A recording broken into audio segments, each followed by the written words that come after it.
Odinioară erați întuneric, dar acum sunteți lumină în Domnul.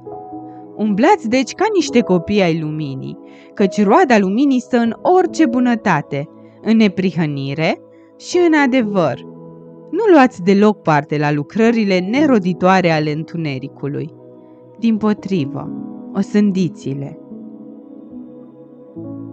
Ai fost vreodată pus în situația dificilă de a spune cuiva adevărul? Și acel adevăr venea la pachet cu asumarea unui risc? Poate ai ezitat, poate de teamă să nu pierzi o relație sau locul de muncă, ai lăsat răul să se manifeste sub ochii tăi și ai tăcut. Sau poate era momentul să iei apărarea cuiva, dar pentru că ți-ai fi riscat propria siguranță, ai ales tăcerea. Poate chiar lucrarea în care ești implicat este amenințată de o influență rea, care ar trebui oprită, dar nu ai avut curajul.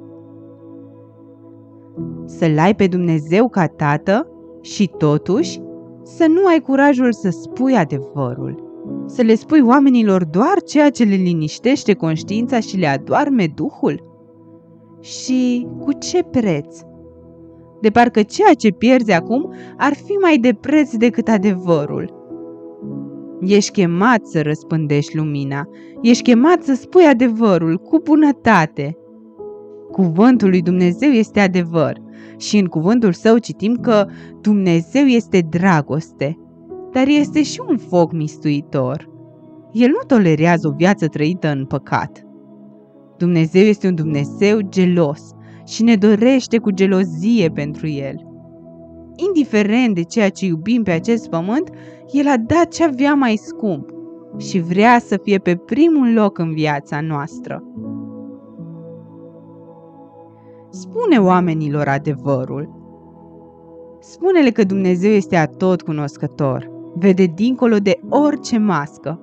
Nu ne putem ascunde ticăloșia și păcatul sub aparențe religioase. În ochii Lui, totul este gol și descoperit. Spune-le că El este singurul Dumnezeu adevărat și nu-și împarte slava cu nimeni. Când începem să ne însușim meritele lucrărilor Lui, Dumnezeu își retrage mâna și ne lasă să ne descurcăm singuri, dar fără Duh Sfânt, fără har și fără propășire.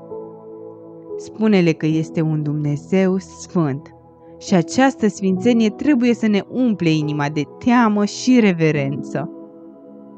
Dumnezeu este Cel ce judecă. El coboară pe unul și înalță pe altul. Dumnezeu, Cel atotputernic, domnește. Dumnezeul nostru este în cer și face tot ce vrea. Spune oamenilor că suntem doar un abur, care se arată pentru puțină vreme și apoi dispare.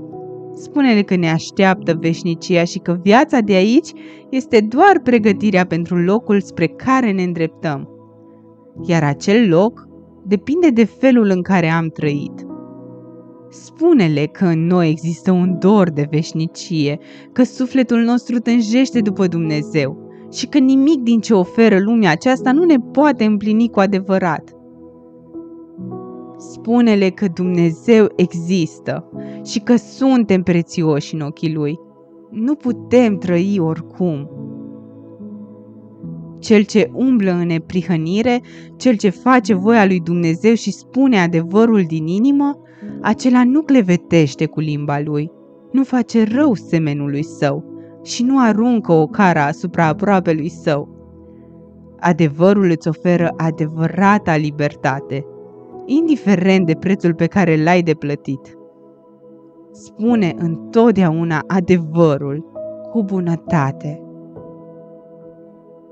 Ești prețios în ochii lui Dumnezeu. Fii binecuvântat!